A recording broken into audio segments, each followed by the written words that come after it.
Welcome to another wonderful Susannah Calloway audiobook. We are excited to have you with us.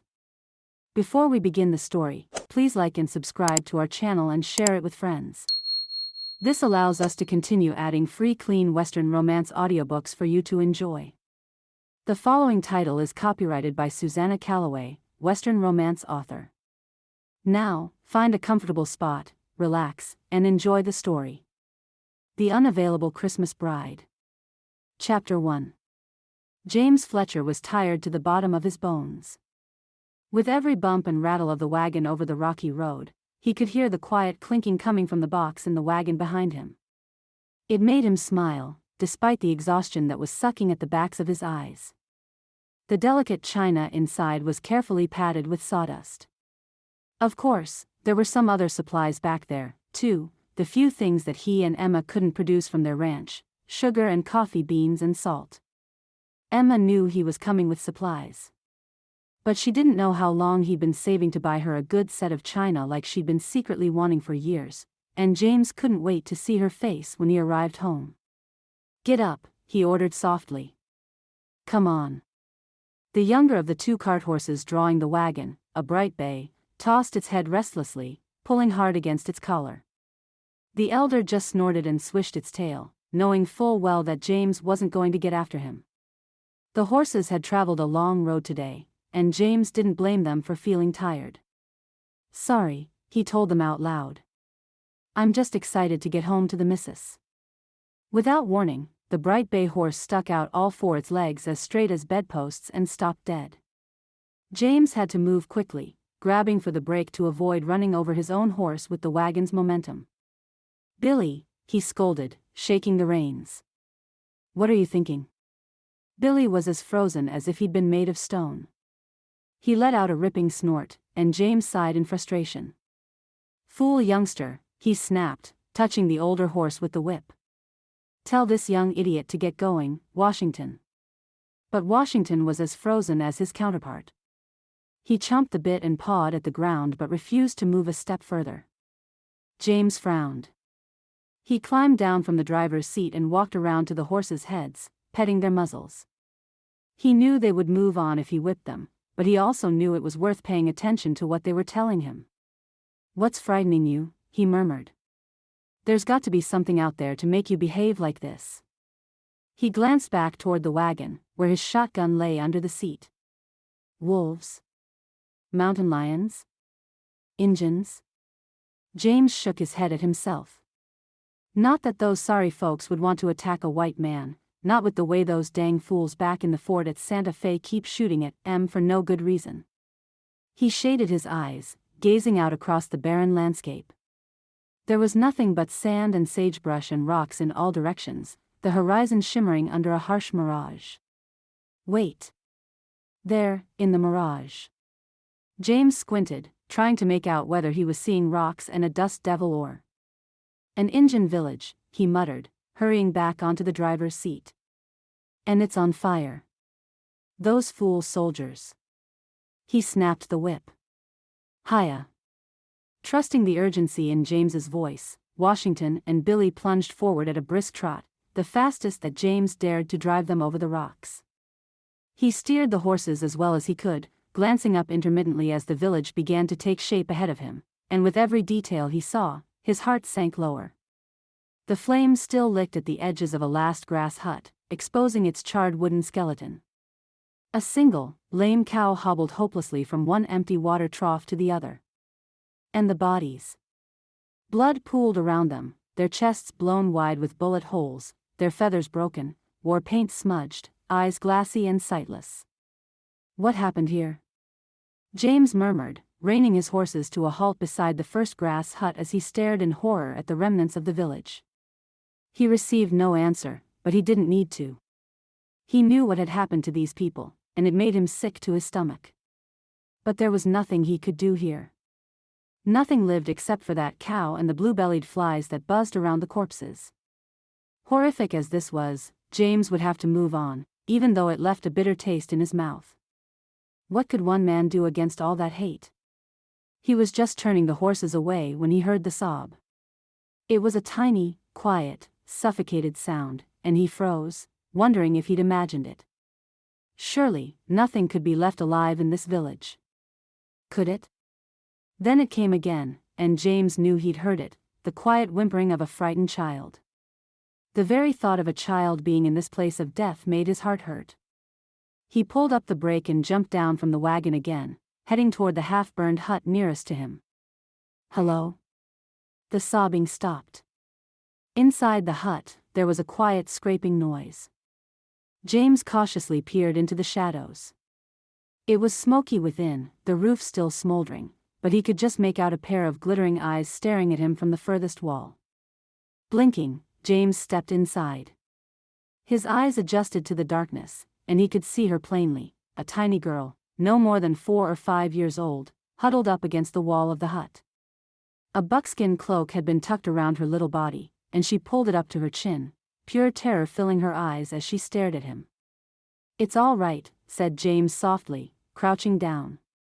He held out a hand to the little girl. "I'm not going to hurt you." He knew she probably couldn't understand a word he was saying. Making his tone as soothing as when he spoke to his own little boy, he tried again, this time in the Apache language. "I'm here to help you," he said. "What's your name?" Surprise flitted across the little girl's face. She shrank back a little more. "But you're a white man," she whispered, her voice high and hoarse. "They hurt my mother." "I know they did," said James, his heart shattering. "But I won't hurt you." "Won't you tell me your name?" Her chapped lips parted. "Bina," she whispered. "Well, Bina," said James, "you can't stay here. There's nothing here for you." He held out his other hand. "Come with me. Let me take care of you." She hesitated for a moment, but she must have read the compassion in his eyes. She scrambled to her feet, still clinging to the cloak, and rushed toward him. Her tiny, fragile body smelt of smoke and blood in James's arms, and he scooped her up, cradling her against his chest as he rose. "It's all right, now," he whispered. "You're going to be just fine. You're coming home with me." He sighed inwardly as he walked back to the wagon, the little girl tucked against his chest. Emma was going to be exasperated, of course. But she'd understand. The rest of the townsfolk, probably not so much. Chapter 2. Levi Fletcher knew that it wasn't proper for a grown man to cry the way that he was doing now, but he couldn't help himself. The tears rushed down his cheeks of their own accord as he stared down at the gravestone. "I can't believe you're gone, Pa," he whispered, wiping away a tear self-consciously, even though there was no one here to see him. Pa had been buried in the orchard behind the ranch house, in his favorite spot. Only the twisted limbs of the apple trees witnessed Levi's grief. He swallowed hard, kneeling down to rest a hand on the fresh earth of the grave. "Santa Fe never loved you, Pa, but you tended the people anyway. They judged you so harshly because of Ma, but you never let that stop you from being the doctor that they needed." He rubbed his temples, trying to hold back his tears. "What will they do without you? What will I do without you?" Soft footsteps on the grass interrupted Levi's one-sided conversation. He turned to see his mother heading toward him. Her tan face was wrinkled as a walnut, but her 2 long braids were still jet black. "It's getting cold out here, son," she said, laying a hand on his shoulder. "Time to get inside for dinner." "I miss him, Ma," said Levi softly. Bina crouched down beside him.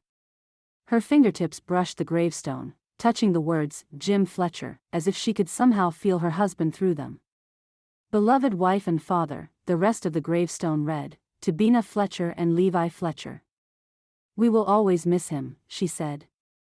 "But he is with Jesus now." Levi struggled to smile. "He once told me that the only way he'd ever leave you was to go and be with the only one he loved more than you," he said. "He's safe and happy now," said Ma. "It amazed me to the very day that he died that he never considered leaving me. I made him an outcast because of my Apache heritage." "He loved you," said Levi. "All the judgment in the world could never have made him leave you. I was very blessed to have known him ever since I was a little girl, and your grandfather brought me home to raise me alongside your father as if I was his own child," said Ma, As if Levi didn't already know the story well. He was a brother to me, then a best friend, and then something more. I don't remember a time without him. A sigh of longing escaped her. But come. Let's go inside. I have something for you. Levi allowed himself to be led back to the double-storied ranch house that took its stand with the canyons behind and the prairie in front. Dusk was falling, and Ma had already lit a lamp in the kitchen. As Levi stepped inside, its light illuminated a bright white envelope lying in the middle of the table. It was crisp and new, and Levi's heart flipped as he recognized his father's handwriting. Levi, it said simply. Your father left this for you, said Ma. She slid the envelope toward him. He told me to give it to you when he was gone. Levi felt tears welling up behind his eyes. He tried to hide them, sitting down by the table and gently opening the envelope. The letter was written in his father's careful scrawl. Son. If you're reading this, it means that I am gone. Don't be sad for me. I know you will miss me, but I am with the God I served all my life, and my joy is perfect at last. I have known since you were a little boy that you have a heart for helping people, just like I do, and like my father did. That is why I leave you this letter. Santa Fe needs a doctor, and without me, they don't have one. I've taught you everything I know. You can be a brilliant doctor, the person they need to care for them. I know you fear that they will continue to reject you because of the color of your skin. But my son, I know that your heart can win them over. I believe you can mend so much more than runny noses and broken bones. You can mend the heart of a town torn by prejudice. You are my greatest legacy. Please, consider what I ask. You know that I love you. Pa. Levi looked up at his mother, his eyes brimming with tears. Did he tell you about this? He did. Ma slipped an arm around his shoulders. And I think he's right, Levi. You can heal this town in more ways than one. Levi shook his head. I can never be Pa, he whispered. Those shoes are much too big to fill. With man, it is impossible, said Ma. But with God, all things are possible. Levi said nothing. Ma's faith came so easily to her, but he had seen the hate in the townspeople's eyes. He could never be the doctor they needed. No, not that one, you imbecile.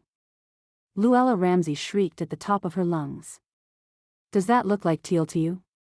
Amanda Russell froze, looking at the gown she was about to take out of Luella's wardrobe. Yes, she ventured. That's not teal at all. Luella threw her elegant hands up into the air in exasperation. It's aquamarine, you fool. Aquamarine. Bring me the teal one. Amanda bit her lip to hold back the tears as she replaced the gown and riffled through the others. She selected one that seemed identical in color and pulled it out, keeping her eyes on the floor to avoid Luella's wrath. This one? Finally. Luella snorted. How long could it possibly take to find a single gown? Amanda said nothing as she brought the gown over to the other side of the room and hung it on a hook behind the screen. Luella leaned closer to the mirror of her vanity, carefully dabbing her cheeks with powder. What are you standing around there for, you stupid girl? She demanded. Come on. Brush my hair. And hurry up. Sorry, Luella, Amanda whispered. It's Miss Ramsey to you, said Luella icily. Amanda decided it was safer just to nod. She picked up a brush from the vanity and let Luella's flowing brunette locks down so that they poured across her shoulders in silken profusion. Working the brush through the shiny curls, Amanda thought back to a time when she'd called the angry young woman at the vanity Lou. They'd run up and down the hallways of the Philadelphia mansion together, climbed trees together, gotten into trouble together. They'd been all but sisters as Amanda's mother worked as Luella's governess. Ouch! Luella howled. What are you doing back there, girl? Trying to rip my brains out? And no. Sorry, Miss Ramsey, Amanda stammered. Ugh. It's at times like these that I miss your mother, Luella spat. At least she knew something, unlike you. I can't imagine why my silly father offered you a job as my maidservant after your mother died. Amanda stared at Luella's eyes in the mirror, trying to detect a trace of feeling, but there was nothing except a cold, vain glitter. Ma had practically raised Luella, but now the young woman was talking about her like she'd been just another servant. She'd almost finished brushing out Luella's hair when the young woman gave a terrible shriek. Amanda nearly jumped out of her skin. "What is it?" she cried. "What's wrong?" "My bracelet." Luella held up her bare wrist, her eyes widening. "It's gone." "Don't panic," said Amanda. "It must be around here somewhere. I'm sure it's just on your vanity, or maybe it fell on the floor. You had it when you came in last night." "I did," cried Luella, clasping her wrist where the missing bracelet should have been. "It has to be in my room somewhere. Unless..." She looked up at Amanda, a false horror on her face, but something else in her eyes. Something sly. "Unless someone took it." The venom in her tone was unmistakable. Amanda stared at her, heart pounding. "And no one was in here, Miss Ramsey," she croaked. "No one except you and me." Luella sat back in her chair. Her eyes were openly gloating now. "Exactly," she purred. Amanda felt as though the ground was tilting under her. She swallowed, gripping the hairbrush tighter, trying to keep a grip on her world. "Why would you do this?" she croaked. "We were good friends once." "Ha! We were," snorted Luella, "until you betrayed me." "Betrayed you? I never did any such thing." "Yes, you did." Luella's eyes flashed, and this time, to Amanda's astonishment, she saw more than petty rage. She saw pain. "What do you mean?" she asked. "I'm the heiress to my father's fortune." Luella looked away, her voice harsh and bitter. "I'm meant to be the most eligible young woman in the whole town. But I grew up like this." Her voice broke as she angrily indicated her abundant curves and pasty skin. "And you grew up tall and willowy with wavy blonde hair and hazel green eyes that make the men stare and stare at you whenever we go anywhere." Luella looked up, her eyes filled with tears of rage. "I will never stand in your shadow again," she spat. "Oh, Luella," said Amanda. "You're beautiful. Don't let those silly boys let you think otherwise." The hardness returned to Luella's face. She whipped around, glaring back into the vanity. "And unless you find another way to get out of my life, you're a thief, Amanda," she spat. "Please, Lou," Amanda begged. "Don't do this. Your father will dismiss me for sure. I have no other family since Mama died." Terror clawed at her throat. "I have nowhere else to go. I suggest you find somewhere, then. And be quick about it," said Luella. "I'm going to find a suitor at the Christmas ball, and you had better be long gone by then." "But it's November." Amanda cried. "What am I going to do?" "Find another job. A seamstress or a maid," said Luella, waving a dismissive hand. "Sign up to become a mail-order bride, for all I care. Just get out of my life. And never, ever come back." The mail-order bride agency was a fat, squat, square building crouching miserably between a bar filled with raucous laughter and the town jail. Amanda shuddered as she crossed the street, trying not to look at the iron bars on the jailhouse doors. Mr. Ramsey had been kind to her, but he was fiercely protective of Luella. If his beloved daughter accused Amanda of theft, he'd have Amanda thrown in jail for sure. Amanda wasn't sure she'd survive it. The agency building smelled of cigarette smoke and neglect. Amanda shuddered outside the door, pausing on the pavement as she looked up at it. Going out west to marry a stranger? It sounded like madness. But the other servants had talked about it, and Amanda knew that she had no other way. It was her only escape. She just prayed that someone would want her. Amanda stepped inside, the ugly agency building swallowing her whole. Once Amanda was safely out of sight, a plump shadow detached itself from the darkness of a nearby doorway. It was Luella, holding a handkerchief delicately to her nose, fending off the noisome stench from the jail. She grinned, watching Amanda step into the agency. "You won't be a problem to me for much longer," she whispered. It was just a few minutes later that Amanda emerged from the agency. Even at this distance, Luella could see that her old friend was crying. Amanda's slender figure shook, her blonde bun bobbing as she hurried away, her face buried in her handkerchief. One of her sobs, caught on the breeze, reached Luella's ears. She paused, watching Amanda disappear down the street. For a moment, a surge of pity rose in Luella's heart. She remembered a time when she and Amanda used to play with their dolls under the shady oak trees in Luella's backyard. A time when they'd skipped hand in hand between the rose bushes. "Maybe this isn't a good idea," she murmured, stepping back. Then she spotted him coming down the street. Stuart Gordon. He was riding a beautiful, golden palomino that trotted with a flowing silver mane, and his smile flashed like sunlight. Luella retreated back into the doorway as the horse and rider drifted past, her eyes fixed on Stuart's face. He made her heart hammer, her palms sweat. His smile made her world spin. And at the last ball, he'd spent the whole evening staring at Amanda Russell. It was scandalous. Whoever heard of a man of his bearing, making eyes at a maid? But that was exactly what had happened. "No," Luella snarled. She bunched her hands into fists and strode out, heading for the agency. "Amanda won't take his attention from me. Mark my words." Luella pushed the agency door open so hard that the lady behind the counter nearly jumped out of her skin. She was middle-aged but dressed like a mere girl. Luella tried not to stare at the wrinkled folds around the woman's bare neck. "What do you want?" the woman demanded. Luella dumped her purse on the counter. It split open with the force of the movement, and banknotes spilled out in rolls. "I want you to listen very carefully," she said. "The girl who just came in. Remember her? The beautiful blonde? How could I forget? She won't be here for long," said the lady. "No, she won't. Not a minute longer, in fact." Luella pointed at the money. "You will say she already has a fiancé. He's written to the agency asking for a girl exactly like her, and she's such a good fit, you're going to send her west without a moment's delay." The woman frowned. "What are you talking about? I haven't even tried to match her yet.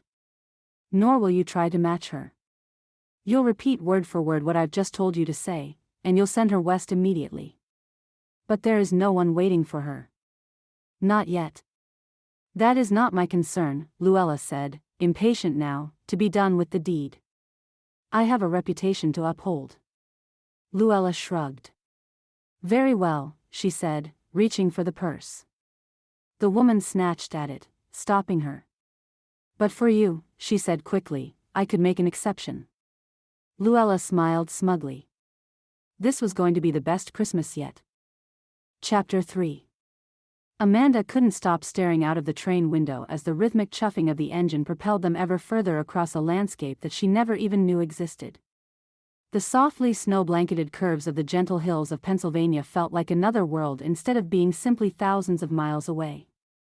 Where Philadelphia had been all rounded curves and winding roads and wooden fences, New Mexico was jagged edges.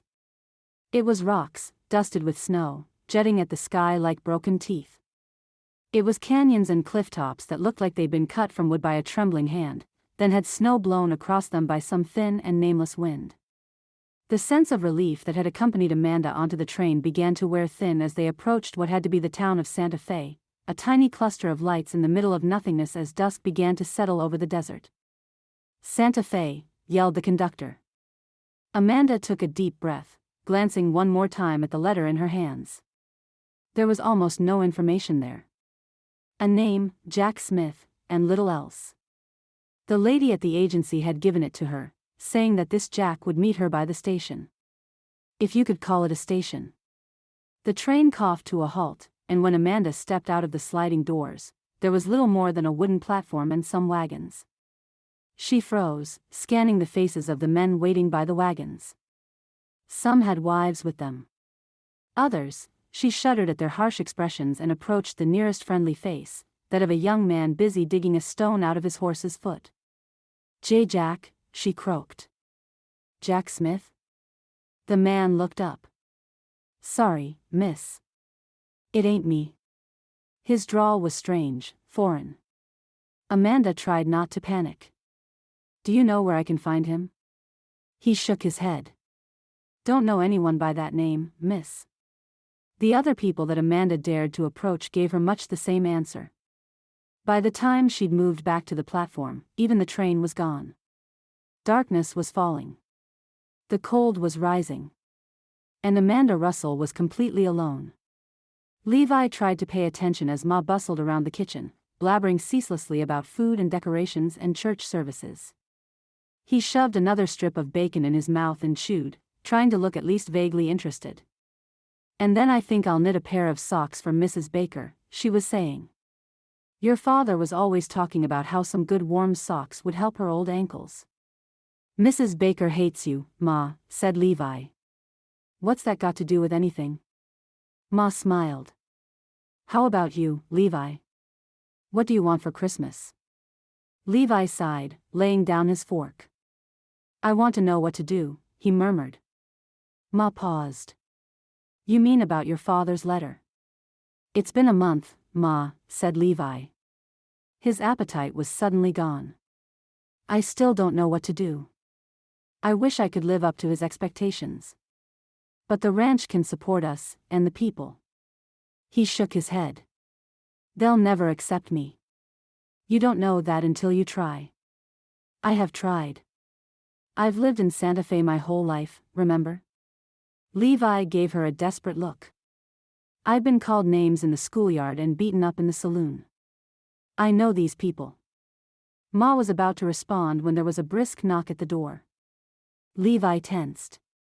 "Are you expecting someone?" Wide-eyed, Ma shook her head. "No one's been out here since your father died." Levi got up. "Stay back," he ordered, reaching for his grandfather's shotgun, which lay on a rack by the ranch house door. He kept it cradled in his arms as he approached the door. "Who is it?" he called. "Levi?" The voice was gruff and familiar. "It's me. Mike Benson." Levi relaxed. He lowered the shotgun, opening the door. "Sheriff Benson," he said. "What can I do for you?" The sheriff smiled through his long white whiskers. "Expecting bad company?" Levi shrugged. "Not everyone has accepted us like you have." "Well, I guess it's hard not to accept the family of a man who saved your life," said the sheriff. "I'm sorry to bother you, Levi. Your pa mentioned to me once that he taught you all his tricks." "Is it true? Do you know about doctoring?" "I know the basics," said Levi cautiously. "Basics will do." The sheriff gestured at his wagon, waiting behind him. "Found a young woman by the train station this morning. Never seen her before and no one seems to know her. She's been beaten up pretty bad. Can you help?" Levi glanced back at Ma, who was close behind him. She nodded her encouragement. "I'll see what I can do," he said. The sheriff led him to the wagon and pulled away a pile of blankets. "Thought I should keep her warm." Levi gasped despite himself. The young woman was a mess of blood and bruises, a heap of limbs lying on the straw in the back of the wagon. Her hair was so matted with dirt and blood that he couldn't even guess its color. Her dress was ripped, a sleeve missing, long scratches ran down her arm, there was a gash in her side, and her face looked like it had been pummeled. Her chest only barely moved in a series of shallow little breaths. "Can you help her?" asked the sheriff.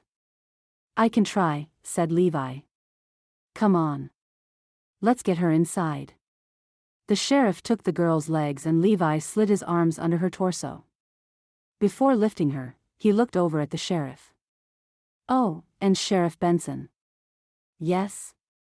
"Thanks for trusting me," said Levi softly. Sheriff Benson gave him an unexpected smile. "Of course," he said. "Your old man saved my life, remember?" "Yes, but my old man had white skin," said Levi simply. The sheriff shrugged. "Not everyone sees people in skin colors, you know," he said. "Come on. Let's get this girl inside." Together, Levi and the sheriff carried the young woman into the ranch house. She was heavy with unconsciousness, her head lolling lifelessly against Levi's chest. Her chin nodded down into her chest, and a harsh, snoring sound emanated from her throat.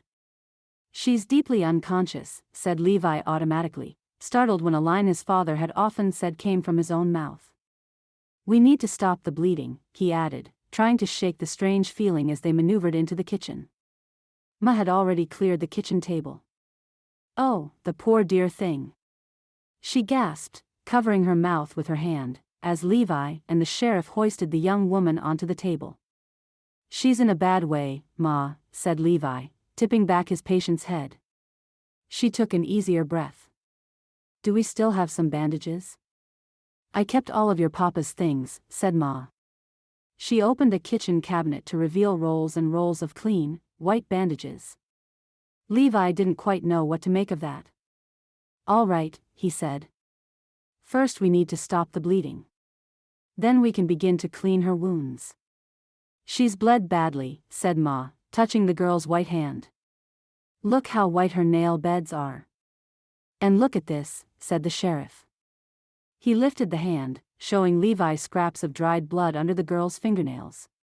She took a swipe at her attacker, too.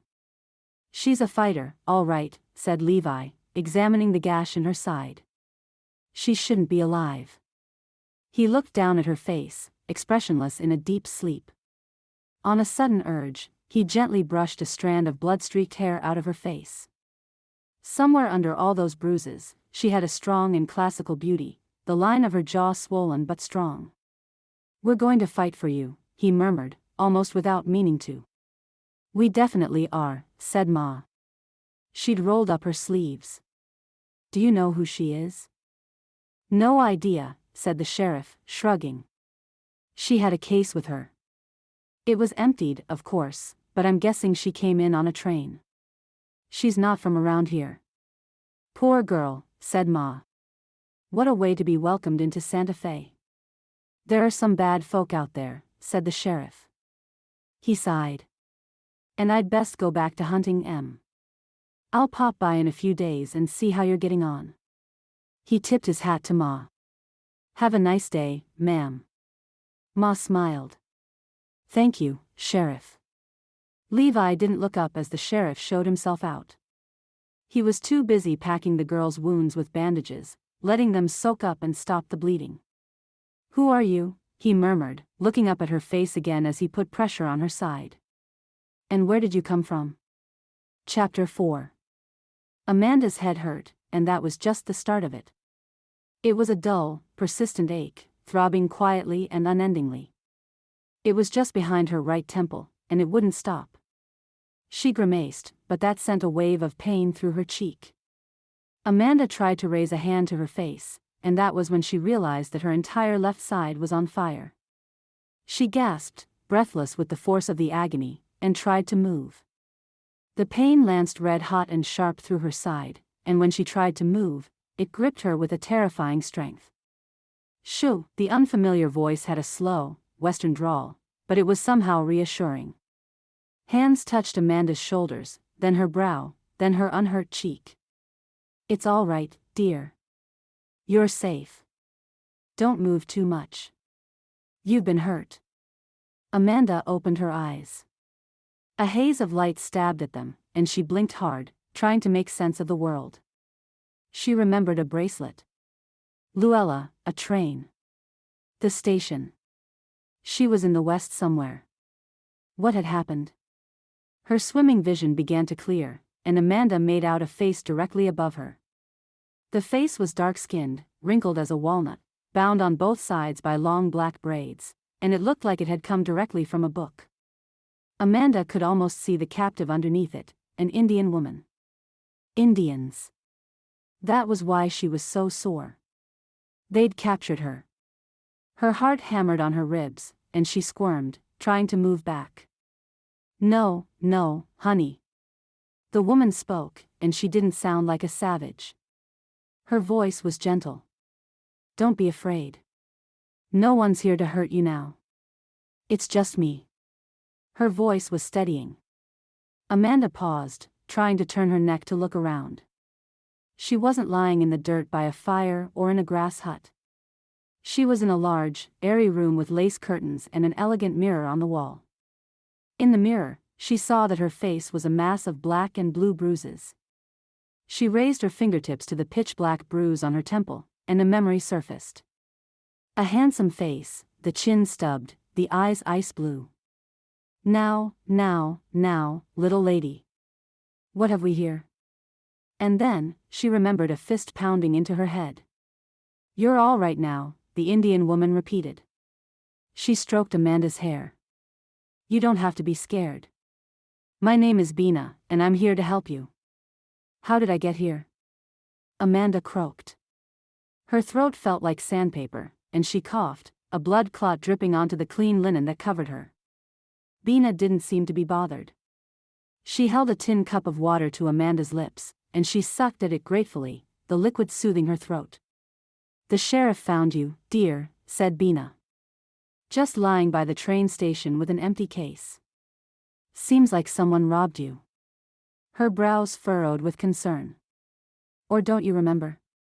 I remember a little, said Amanda. My son is good with healing people, so the sheriff brought you here for us to take care of you. You're safe now, said Bina. Amanda allowed herself to relax back into her pillows. The pain was still intense, but there was something so soothing about Bina. The older woman smiled at her, and footsteps sounded on the stairs. That'll be my son now, she said. He's going to be pleased that you're awake. The door opened, and Amanda struggled to turn her head. When she did, she felt breathless, and this time, not with pain. The figure in the doorway was handsome in a way that none of the men who fawned over Luella back in Philadelphia had ever been. Instead of being carefully trimmed, his hair was close-cropped and black. Instead of white and flawless, his caramel skin was scarred and knotted. The collared sky-blue shirt he wore hung loosely on powerful shoulders, but something about the way he softly shut the door behind him made Amanda think that his big, gnarled hands were gentle. He turned to her, and despite his mighty frame, his eyes were the deepest, softest brown she'd ever seen. I see you're awake, he said. She's just woken up a few minutes ago, said Bina. She took Amanda's hand and gave it a little squeeze. This is my son, Levi. He's the one who's been taking care of you, dear. Amanda tried to smile, but it made her wounded cheek hurt. It's nice to meet you, she croaked. Levi nodded. What happened to you? Levi. Bina's tone was gently reproachful. She touched Amanda's hair, which someone had washed and combed out. It flowed over her shoulders. Tell us your name first, darling. Amanda's eyes darted from Bina's kindly face to the strong figure behind her, and she felt her throat close up. She wanted to tell them everything, including the fact that she was pretty sure the mail-order bride agency had swindled her, but what then?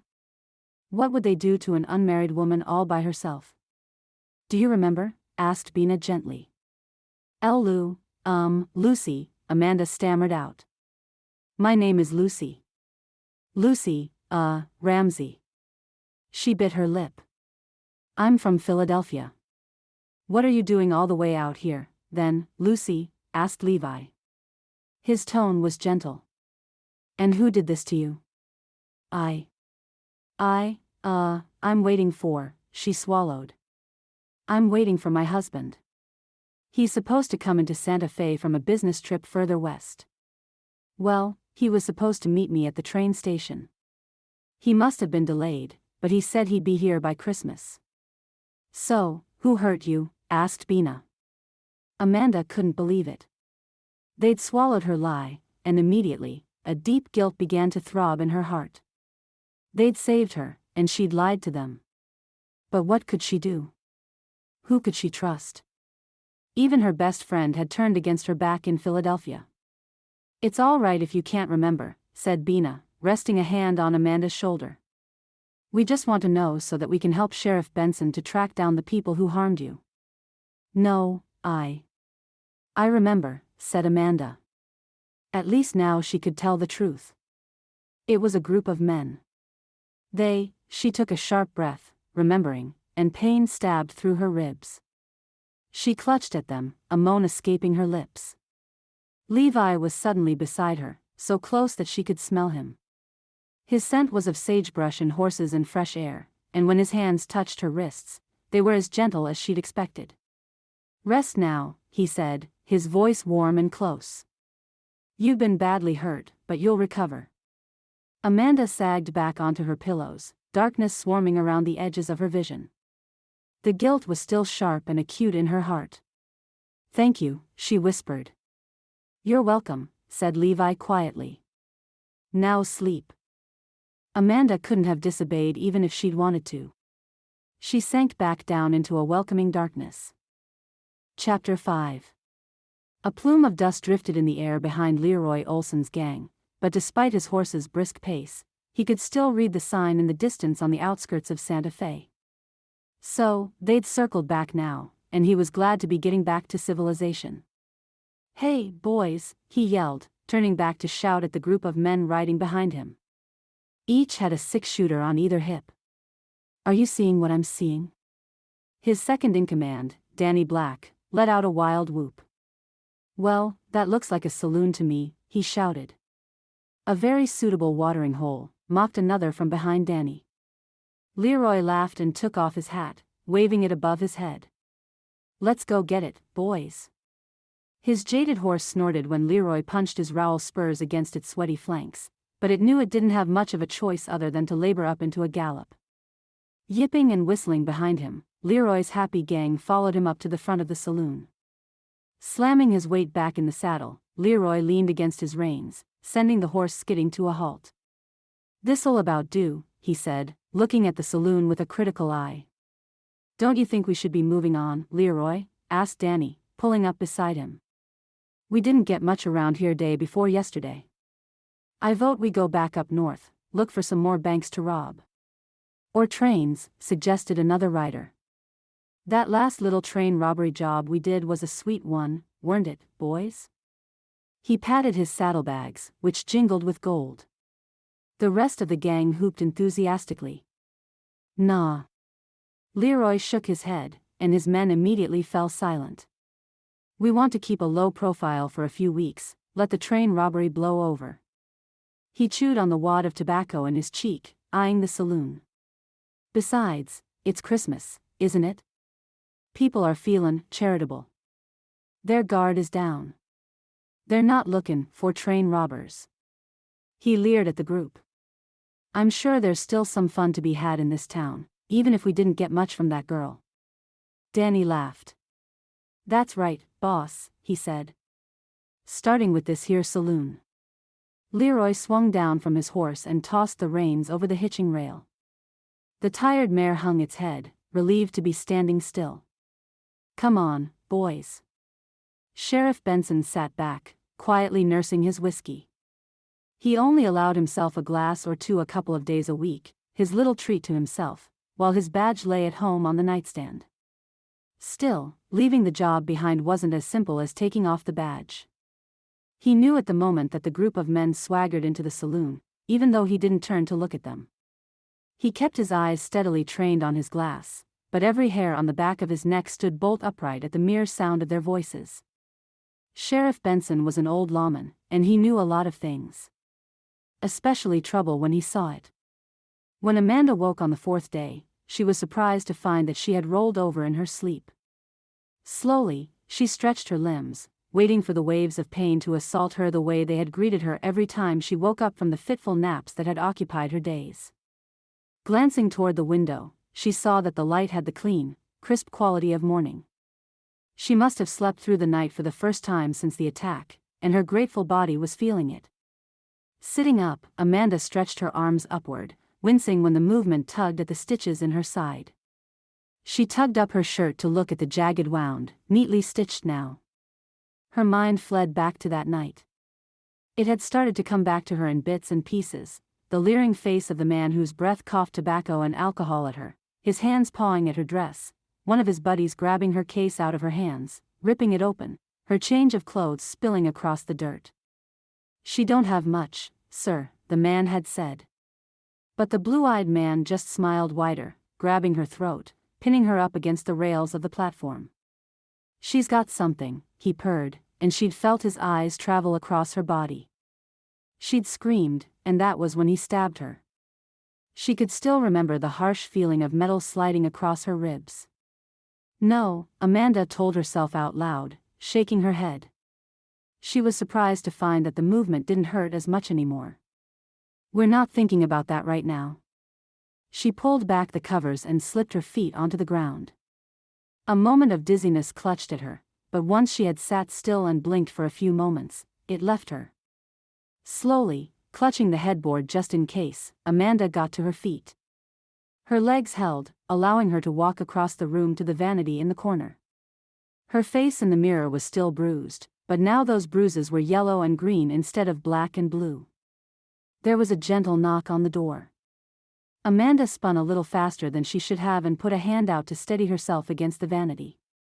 "Lucy, dear," called a familiar voice. "It's only me, Bina." "Oh." Amanda felt herself relax, reminding herself once again that she'd told them her name was Lucy. "Come on in." Bina stepped inside, and when her eyes rested kindly on Amanda, they lit up. "You're out of bed," she cried. "That's wonderful. How do you feel?" "Still a little fragile," said Amanda. "But much better." She smiled. "Thanks to you." "Thanks to Levi, and God's healing grace," said Bina sincerely. "Now, would you like some help getting dressed? And how about a nice breakfast downstairs? I'm sure you're tired of this room by now." Amanda gratefully submitted to Bina's ministrations, allowing herself to have a plain checkered blue dress pulled over her head. "Your dress was ruined, my dear," Bina said, tying the dress at the back. "This was mine when I was younger, and thinner." She chuckled. "Thank you, Bina." Amanda smoothed the dress down over her hips and smiled at herself in the mirror. It was nowhere near as fine as the clothes she'd worn as Luella's handmaiden, but somehow it felt more like home. "It's beautiful." "You're beautiful, my dear," said Bina fondly, tucking Amanda's hair back over her shoulders. "Let me walk you downstairs." Amanda leaned gratefully on Bina's outstretched arm as they moved down to the rest of the house. The wonderful smell of sausages frying drifted up to her on the staircase. She said. "Those smell good." "I'm glad to see you have an appetite," said Bina, patting Amanda's hand. They stepped into the kitchen, and Amanda caught a quick glimpse of the sturdy wooden table and gleaming cabinets before her eyes were magnetized toward the young man standing on one side of the room, leaning against the cabinets, his powerful arms folded. Levi's sleeves were rolled up to the elbow despite the snow outside, revealing thick veins that patterned his defined forearms. Amanda had to drag her eyes away from them, then force herself not to stare too openly into his eyes. "Gee, good morning," she managed. "Hello, Lucy." The corner of Levi's mouth quirked up, making Amanda's stomach turn a somersault. "How do you feel?" "I'm much better, thanks," she said. "I'm glad to hear it. Ma did a good job keeping your wounds from getting infected," said Levi. "Now it's just a matter of healing time. And for healing, we need food." Bina showed Amanda to a chair and bustled off toward the stove. "It's just about ready."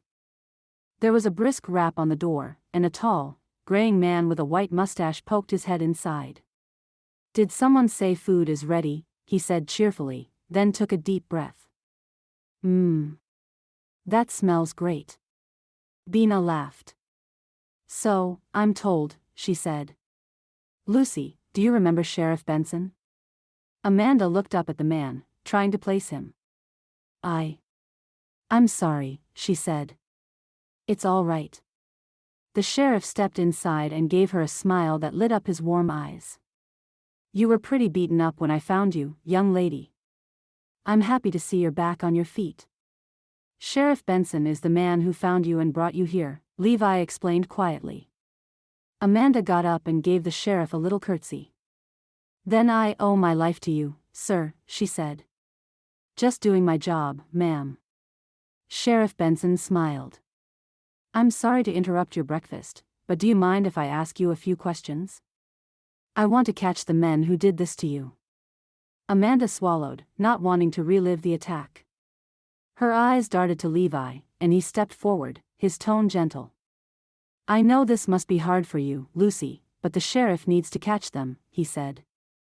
We don't want them to have the chance to hurt anyone else. Amanda nodded. You're right. The sheriff sat down opposite her and gave her a warm smile.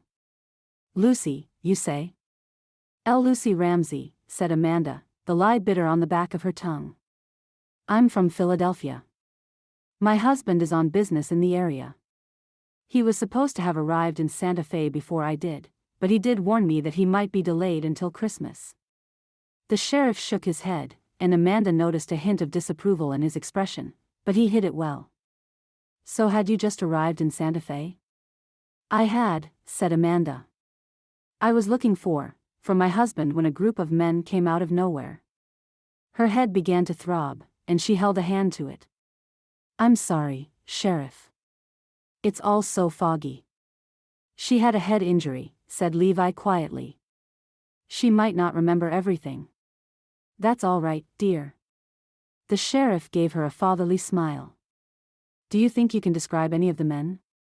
Amanda bit her lip.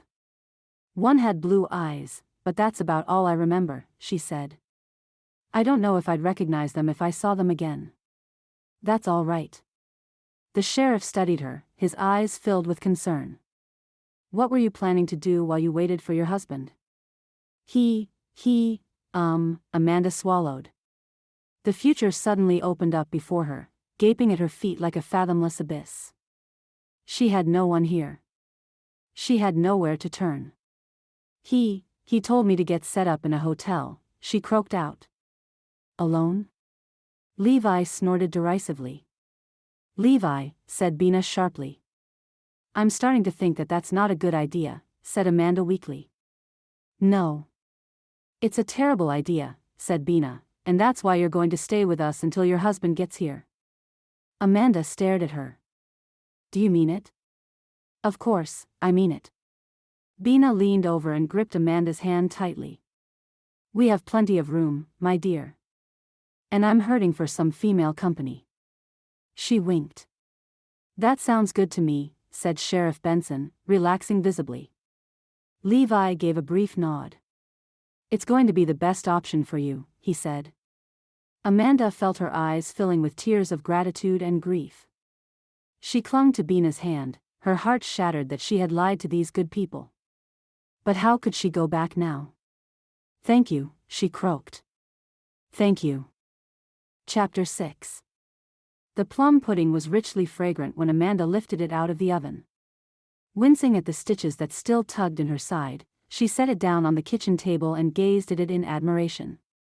Bina, it's beautiful, she said. I've never seen anything like it. Your recipe is wonderful.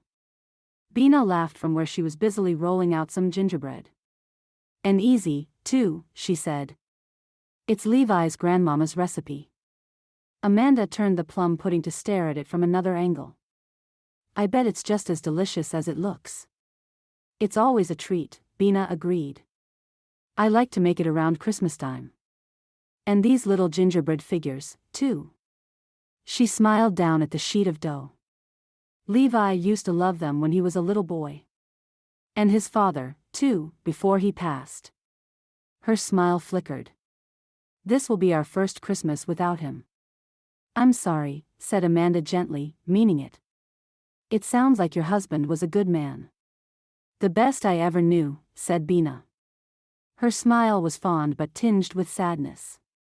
When we were little children, I was never allowed to go to school, but Jim would come home every afternoon and show me what he learned.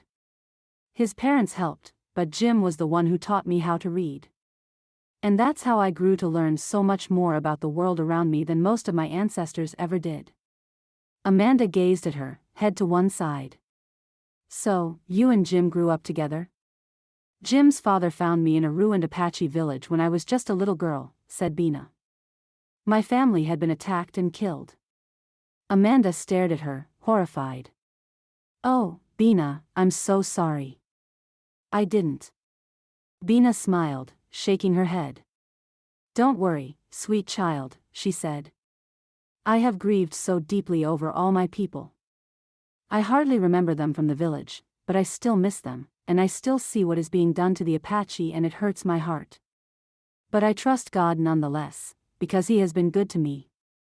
Jim's father was his hands and feet that day when he rescued me from the ashes of my village.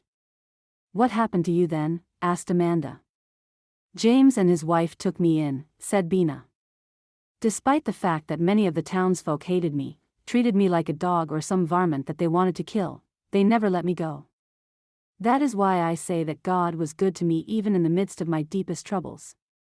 The older woman's eyes grew misty. He brought me to Him through the kindness of the people who raised me. And Jim and I, well, we were always the best of friends. When Jim's parents died, we realized we never wanted to be apart, so we married. And Levi was the result. You seem so wise, Bina, said Amanda. She sighed, feeling guilt and terror grip her. She had no idea what she was going to do when Christmas came, and everyone realized that there was no husband on his way to save her. What then? Where could she go? The warm scent of the pudding in front of her was a terrifying reminder that the time was not far away. Bina seemed to sense her distress. Laying a hand on Amanda's shoulder, she gave her a smile that blazed with hope. God will bless you in your darkness, too, she said. Even when you don't understand what He's doing, He is always good, and always sure. Amanda struggled to smile. Thank you, Bina, she said. Sometimes I just need a little help believing that. Amanda leaned against the wicker back of the rocking chair, feeling the dull throb in her side and head. It was so much better that sometimes she could forget about it completely, but she was starting to think that maybe helping Bina with wrapping little boxes of cookies to give as early Christmas gifts all day hadn't been the best idea.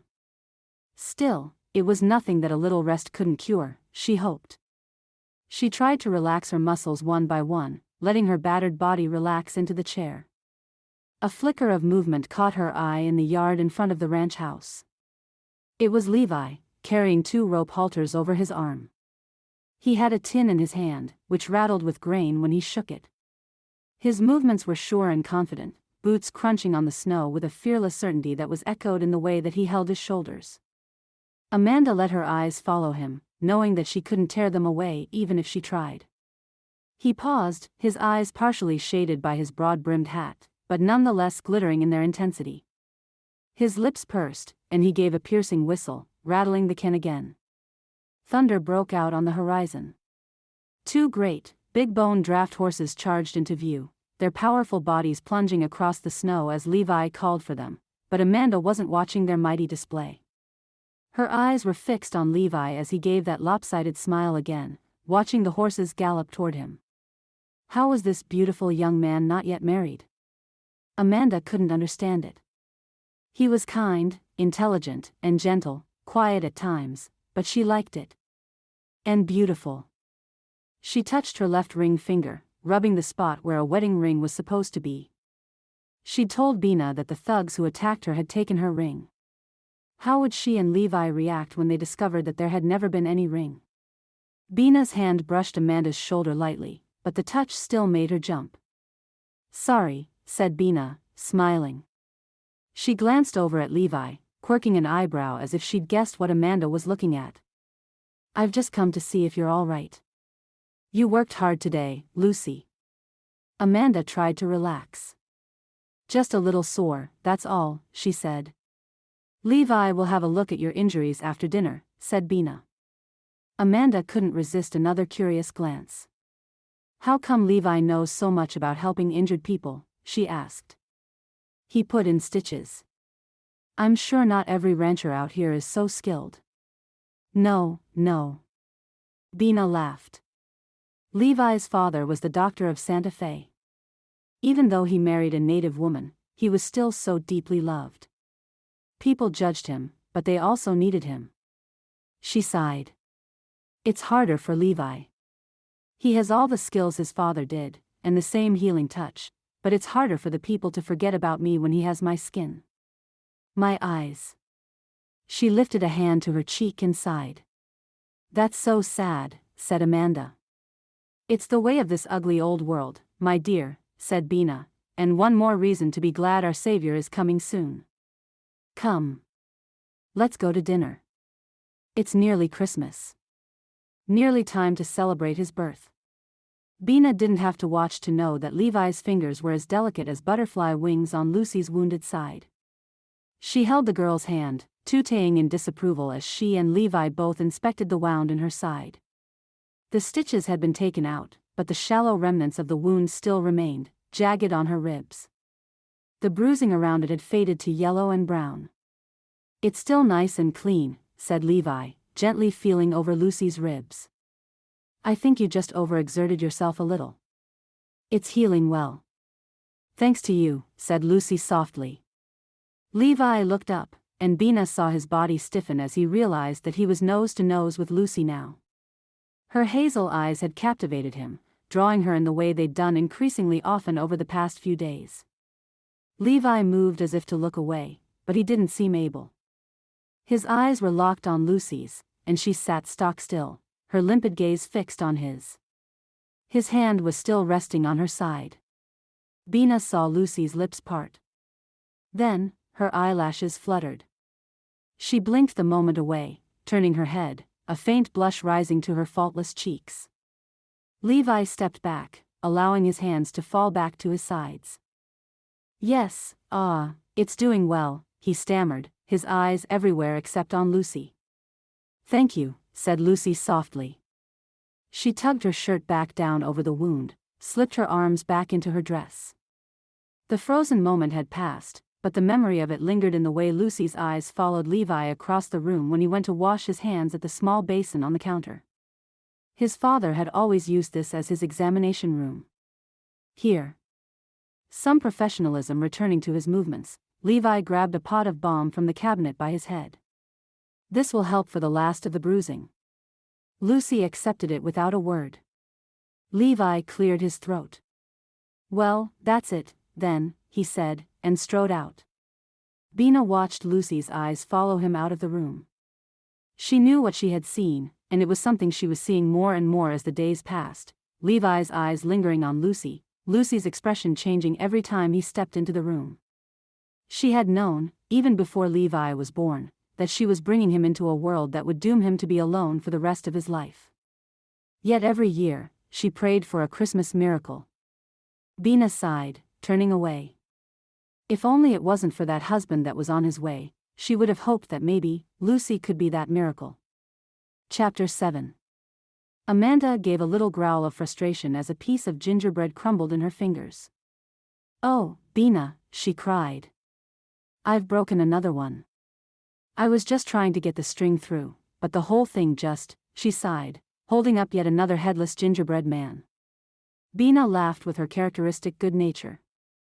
She was busy hanging a little gingerbread reindeer on the tree. Despite its delicate legs, not a single crumb fell to the ground. "It takes some practice," she said. "I've broken more than I can even remember. Jim and I used to drive his mother crazy. He'd eat half of them, and I'd break the other half." Amanda shook her head ruefully. "It seems like I'm just as bad." "Don't worry." Bina took a gingerbread star from her and expertly threaded a piece of string through a hole in one of its arms. "You'll learn." She gave Amanda a curious glance, the type that she'd been seeing more and more often in the past few days. "Haven't you ever decorated a Christmas tree before?" "Well, I suppose. When I was very little," said Amanda. "But it's been a very long time. And we used ribbons and baubles and tinsel then." "Those things must be cheaper in the East than they are here," commented Bina. "Not really." Amanda shook her head. "My mother was a governess to a very wealthy family in Philadelphia. I grew up with her little girl, and when I was grown, I became her maidservant." Bina looked at her, surprised. "And your husband allowed it?" Amanda felt the floor teeter under her feet. She fished for an answer, struggling to find a satisfactory explanation for the dark eyes watching her. That was before we met," she managed. We moved to a house in another part of Philadelphia." Bina gave her a steady look, and for all the kindness in her eyes, Amanda felt as though the older woman was looking right through her. Sweating despite the snow fluttering down outside, Amanda turned to grab another gingerbread figure. Her hands were shaking, and the little gingerbread donkey's front legs fell off, shattering on the flagstones. "Bina, I'm so sorry," Amanda whispered. Bina leaned over, gripping her hand, and smiled at her. "Everyone deserves a second chance, Lucy," she said softly. "God gave all of us forgiveness and long-suffering. It's the least we can do for the people we care about." Amanda met her eyes, shame and gratitude filling her heart. She knew that Bina wasn't just talking about gingerbread. The gentleness in Bina's voice when she spoke to Amanda simply wouldn't leave her. It followed her, not allowing her to sleep. Every time she closed her eyes, Amanda saw the old woman's shrewd eyes watching her. Bina knew she was hiding something, Amanda was sure of it. And the worst part wasn't that the old woman knew. It was that she wasn't angry about it. Her bed began to feel stifling. Pulling on her borrowed slippers and a thick woolen robe over her nightdress, Amanda tiptoed downstairs, ignoring the now familiar creaks of the old house around her. She slipped through the door and out onto the veranda. It was cold, the air biting, the stars like a million diamonds scattered across a black velvet sky. Something about the chill was refreshing, even though it made Amanda tuck her robe more tightly around her body. She settled down into her rocking chair and gazed across the moonlit snow that stretched in every direction. Compared to the brick walls that had surrounded her back in Philadelphia, it felt like a different world. A lonely one. Cold and alien. "What are you doing out here?" she whispered to herself. There were no answers in the plume of steam that came out with her breath, curling in the moonlight. Why hadn't she just stayed in Philadelphia, looked for another job? A shudder ran down her spine. She knew that Luella could have ruined her reputation, and her life. For a moment, she wondered if Luella had been behind the agency's treatment of her. Or maybe the lady behind the counter was mean-spirited or had simply disliked her. Levi and Bina and the sheriff would dislike her, too, if they found out. If they knew she had lied to them. She gazed down at her hands where they lay in her lap, shame rising in her gut like vomit. They had rescued her from certain death, taken her in, treated her with nothing but kindness. And she had given them nothing but lies in return. What was she going to do after Christmas? What would she do if they threw her out? If they threw her in jail? Worst of all, what was she going to do when she saw the heartache in their eyes? Silas Buck was missing both of his front teeth, rather prematurely. They'd been knocked out in one of his many skirmishes, but he still managed to sneer through the gap, his eyes flashing in derision as he stared down at Levi. "You know what my father calls you," he hissed, his word whistling through the gap in his teeth. Levi's grip tightened on his lunchbox. He wished wholeheartedly that Ma had let him stay home from school when he told her that he was sick, but she'd just given him his lunch and told him that he was a child of God. He didn't feel like it now, with Silas's fists bunched by his sides. "He calls you a half-breed." Silas leaned closer, spitting the words. "He says you ain't fit to share a classroom with us. He says your kind oughta be exterminated." The words made something flash fire in Levi's heart. He looked up, just in time for Silas's chubby fist to smash into his nose. Silas was only 7, but he was big enough to send to Levi flying. Blood spurted across Levi's upper lip, and he squirmed helplessly as Silas and his gang advanced. Levi sat up, panting. The vivid image of the schoolyard faded gently into his moonlit bedroom.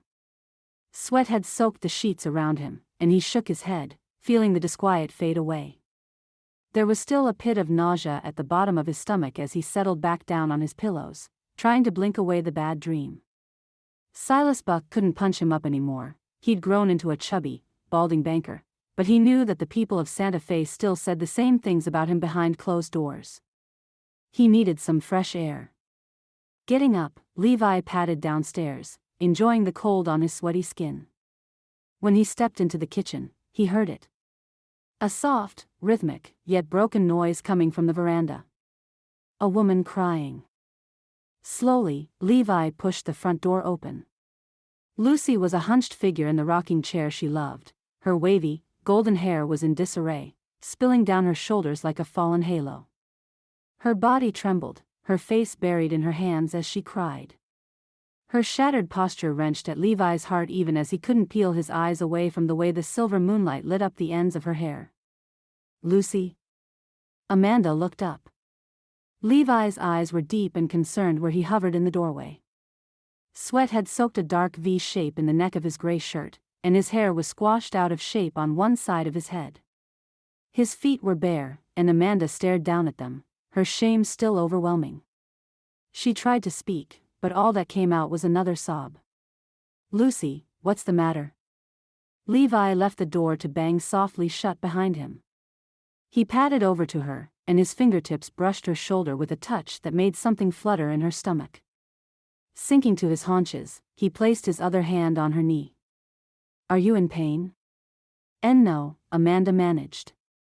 She swallowed hard, trying to choke down the lump that had filled her throat. "It's not that." Levi stared up at her. In the moonlight, her hazel eyes were luminous, limpid. He could have gotten lost in their depths, gazed into them all night as if they were stars, and still not been able to plot every mysterious constellation. Ma said that she was hiding something that made her scared. He wished he knew what it was, wished he could coax it out of her, like a frightened bunny out of a hole. He looked away quickly, chiding himself. She was a married woman. His throat was dry. He cleared it sharply. "Would you like me to call Ma for you?" "No. It's all right, thank you." Lucy smiled, wiping at her eyes. The glitter of tears only made them look deeper. "I guess I'm just missing home." Sometimes, she lowered her eyes, took a deep, shuddering breath. "Sometimes it can feel so empty out here." Levi straightened, pulling a chair closer, and settled into it even though lifting his hands away from her felt like loss somehow. "It must be very different for you." "It is," said Lucy. "It just feels so far away from what I know." "I know. But you're safe with us," said Levi. He touched her arm with his fingertips, wanting her to look up. "You're safe here," he repeated. Her eyes met his, and their depth, their pain, it was too much for him.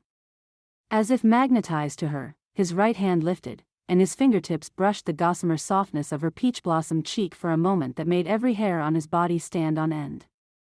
For a moment, she tipped her head into the embrace, pressing her face into his palm, and Levi's heart thundered like a stampede on the prairie. He would have leaned forward and kissed her. He would have scooped her into his arms and taken her somewhere that she would never have to feel this pain again. But he stopped, as if he'd run into a wall, and pulled back. "She's married, Levi." He yelled at himself in his head. I'm so sorry." He got up so fast that his chair fell over, clattering on the wooden floor. "I'm so sorry." She said nothing, and it only made him feel worse as he fled back into the ranch house. Amanda slowly lifted her fingers to her cheek, as if the imprint of Levi's touch would still be glowing there, like his hand had been dipped in molten gold and left the shining evidence on her skin. Her chest felt tight, but this time, it wasn't with pain. The realization threatened to break her and heal her all at once. He felt the same way that she did. Chapter 8. Levi crashed through the front door like an angry bull. "Ma," he bellowed. "I'm right here, darling," said Bina, standing at the sink with the breakfast dishes. "You don't have to shout." Levi's shoulders were still set with a harsh tension, but his eyes relented a little. "Sorry, Ma. Do you know where I put my axe?" He folded his arms, muscles flexing against his shirt. "I need to cut some firewood." "I think you left it in the garden shed, dear," said Bina, "after you cut the Christmas tree." "Thanks." Levi turned to go. "Levi, wait," Bina called. He backed into the kitchen again, his eyes as wary as when he'd been a little boy and she'd caught him stealing candy canes. She dried her hands on a dishcloth and came over to him, reaching up to rest a hand on his cheek. He had the same high cheekbones as she remembered her father having. "Darling," she said, quietly. "Won't you tell me what's going on?" He moved sharply to put a hand on her wrist, but when his touch descended, it was gentle. "Nothing, Ma," he said, frustration bubbling just beneath his controlled tone. "I know it's not nothing, my boy," said Bina. "And you know I know it." Levi's shoulders sagged as he sighed. "I don't want to talk about it." "Well, keeping it all cooped up inside of you hasn't done you much good for the past 3 days, said Bina briskly. She pulled out a chair by the kitchen table and dragged Levi into it by his shoulder. "Sit and talk. You've been stampeding around here like a wounded buffalo, and it's Christmas. This isn't the time to behave that way, or," she added, her voice gentling, "to feel that way." Levi gave a heavy sigh, resting his elbows on the table. He gazed out of the kitchen window, and Bina followed his eyes to exactly where she'd expected them to go, Lucy. The girl was outside in the farmyard, scattering handfuls of corn on the ground of the chicken coop. Plump hens waddled across the dirt, clucking contentedly as they pecked up the feed. Lucy was watching them, her gaze vague and distant. Her hair poured over her shoulder like molten butter. Bina sat down beside Levi and rested a hand on his knee. "I know it's about Lucy, dear." Levi groaned, pressing the heels of his hands into his temples. "It is, Ma," he confessed. "I feel so ashamed." "What happened?" asked Bina. "Nothing, not really." Levi gave a sigh that shook his whole body. "It's not what happened. It's the way that I feel." He lifted his head, pressing a palm into the middle of his chest. "Every time she looks at me, I tremble deep inside. Her eyes do something to me, Ma. He spoke the words softly. "They call me." "You're in love, my son," said Bina. "I know." Levi erupted, slamming both of his hands down on the table. "I know," he repeated more gently. "And that's why I'm ashamed. She's a married woman, Ma. I can't feel this way about her. I don't," he gritted his teeth. "I don't know what to do about it." He turned his anguished eyes on her. "I don't know how not to feel this way." "Oh, Levi." Bina put an arm around his shoulders and pulled her boy close. "She's so kind to me, Ma," Levi whispered. "It's as if she doesn't even notice that I'm different. I finally found her, the woman who wouldn't judge me. But she's married to someone else." He cleared his throat, and Bina could hear tears gathering there. "What do I do?" "You trust in God, my darling boy," said Bina, pulling his head down so that she could kiss his forehead and stroke his spiky hair. "I'm sorry. I don't have any other advice than that. You just keep on trusting and believing in him." Sheriff Benson folded his arms over his bulging belly, gazing down at the poster lying on his desk. An all too familiar face glared up at him from the page, transfixed with an ugly sneer, the eyes glittering under the brim of the hat. If he hadn't looked into that face before, the good sheriff might have thought that the sketch artist's imagination had run a little wild as he created the expression of pure malice in those penciled eyes. The door of his office crashed open, and his deputy, a fresh-faced, jug-eared young man who looked like his mama had cut his hair, bounded in. He almost skipped with delight when he saw the poster on the sheriff's desk. "Is that a wanted poster, boss?" "Sure is." Sheriff Benson sighed, not wanting to be too harsh on young Johnny Wilfred. "Just came in from the next town. This man is the leader of an outlaw gang that robbed a train a couple weeks ago." Johnny leaned over, studying the poster. "Are we going on a manhunt?" he asked with excitement in his voice. "Nah." Sheriff Benson shook his head. "I already know who this man is." The deputy practically vibrated with eagerness. "Well, let's go and get him, boss." "It's not that simple," said the sheriff. "There's a lot of them, Johnny. 12 men, all armed to the teeth. They took down an entire train, and the train was guarded. It's going to take more than just the 2 of us to stop them." "Can't we get reinforcements?" asked Johnny. "Not this time of year. With the holidays around the corner, good folk are more relaxed. More of a target." Sheriff Benson chewed on the inside of his cheek. "All of these towns need all the help they can get." Johnny deflated somewhat. He folded his arms.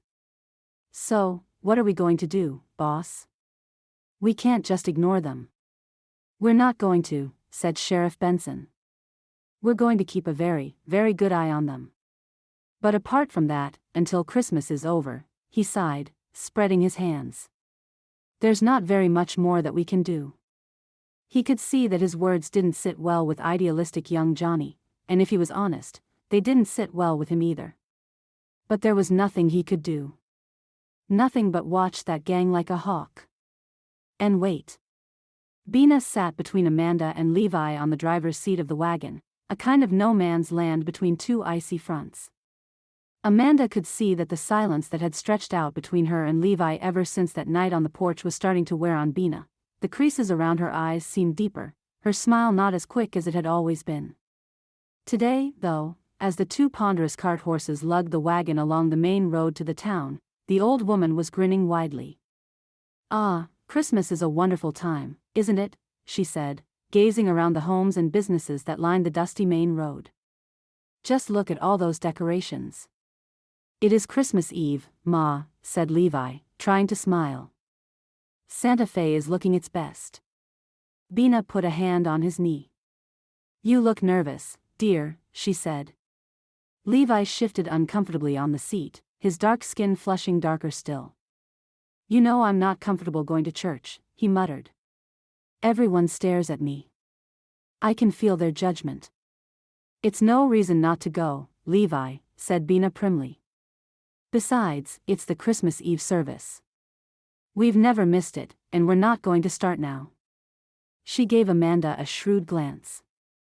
"With the silence that's been filling our house lately, I'd say that a good church service is very much needed." Shame heated Amanda's skin. She lowered her head, staring down at the checkered dress that Bina had taken in for her. Yet another gift that she'd been undeservedly given by these people. And she knew, she'd seen in Levi's eyes, that cold night on the porch, that he wanted to give her even more. That he felt terrible for touching her at all, thinking she was a married woman. Back in Philadelphia, Amanda hadn't seen that same pure respect for another man's wife, and she loved it in Levi. Yet she couldn't tell him that. She couldn't tell him now that she'd been lying to them both all along. It was easier just to avoid him, and so the gray silence surrounded them like a shroud. "Here we are," Levi grunted, reining the wagon to a halt. The church building was made of sturdy adobe, its facade climbing high above the humble businesses that surrounded it, a wooden cross soared at its apex, forming an unmistakable silhouette. Amanda's heart felt squeezed. She hadn't realized just how much she'd missed church since she'd left Philadelphia. While Levi tended to the horses, Bina led Amanda up the simple stone steps to the doors at the front of the church. They were wide open, and a gaggle of people shuffled inside, apologizing quietly as they bumped into one another, finding their spots in wooden pews. Amanda could walk easily now, and she held on to Bina's hand more for contact than support. They just settled into their seats when Levi hurried to join them, and the minister took his place at the pulpit. The stately organ told out its long notes, and the people rose, their voices joining together in a familiar hymn that washed over Amanda's weary soul like warm, cleansing water. "Oh, come all ye faithful, joyful and triumphant, oh come ye to Bethlehem." Despite the slight tenderness that still lingered in her ribs, Amanda closed her eyes and sang with her whole heart, enjoying the simple and timeless truth that Jesus came to the world to be born a man and save the souls of multitudes. The congregation settled into their pews, and Amanda stared up at the minister's face. He was a well-padded, soft-cornered man with red cheeks and sparkling eyes, and she felt as though there was something behind his eyes, something powerful that she needed. Something that had been lacking. Leaning forward in her pew, she gazed up at him, her soul thirsting for the message being delivered through him. "God, can you solve this dilemma I've put myself in?" She prayed silently. "How are you able to rescue me out of this? I've made so much trouble for myself. Show me the way out, I beg you." The minister gave his congregation a broad, all-encompassing smile. "Friends, neighbors," he said, holding up his arms. "We've come together today with great joy. Our songs and stories on this beautiful day all talk about the same thing, joy. We're told how angels sang over the earth on the night that Jesus Christ was born, how the whole night was illuminated by a dazzling star, and how all creation rejoices in the first coming of our holy King of Kings. We give gifts, we decorate our homes, we tell the whole world how happy we are that he came. It's a time for celebration with our families. A true time of joy. The minister paused, his eyes scanning the crowd, making sure they were taking it in. Yet in all this merriment, it's easy to lose sight of exactly why we're so happy. We celebrate far more than the birth of a baby. We celebrate our salvation from something terrible, from eternal punishment. Yes, we deserve death, all of us. None of us can escape our sins. Amanda stared at the minister, her heart pounding. That was how her lies felt to her, inescapable. They would pursue her everywhere she went, never letting her forget the mistakes she had made. The minister went on, describing how everyone was mired in sin, how its deadly grip was common to the whole of humankind. On our own strength, we can never get away from this. The minister shook his head. We can't earn our way to heaven or somehow flee from the presence of sin. It's everywhere, and it has its teeth into all of us. But when Jesus came, when that baby was born, he brought salvation from sin and death. He brought us all a clean slate. He gave us all the opportunity to receive the greatest gift of all, forgiveness. Forgiveness for all of our sins, no matter how awful they are. Amanda rested one hand on her heart. Lord, is it true? She prayed silently. Can you forgive me? Can you really forgive me for what I've done, and somehow fix my terrible mistakes? How can I get this forgiveness, Lord? The minister smiled as if he'd read her mind. We all want this forgiveness, he said softly. We're all seeking after freedom from our sins. And there's only one way we can get it. It's a free gift, but we have to do one thing in order to get our hands on it. Amanda's eyes were wide. She hung on his every word. There's a reason why I chose, "Oh, come all ye faithful," this morning instead of "Joy to the world," said the minister softly. For the answer to that question, how do we get saved, is in that song. Oh, come. Just come to him. Just come to his feet with everything in your heart, and he will set you free with a freedom that only he can give. Amanda lowered her head, aware that tears were splashing down her cheeks. Her prayer was silent, but she offered it with everything in her heart. Father, I'm here. I've come to you. Forgive me, God. I've done a terrible thing, and I know I sinned against Bina and Levi and the sheriff, and against you. Forgive me, Lord, wash away my sins, cleanse my iniquities, and Father. Oh, please, Father, give me the strength to do what I know I need to do. Chapter 9. Amanda's emotions, although not negative, had entangled themselves so thickly in her throat that as soon as the sermon was over, she hurried outside for some fresh air. She didn't want to faint in Levi's lap. Well, part of her did. Waking up gazing into his eyes was not an unattractive prospect, but the rest of her knew she needed some air. Standing on the stone steps of the church, she gripped a wrought iron handrail and took deep, steadying breaths as she gazed out into the street.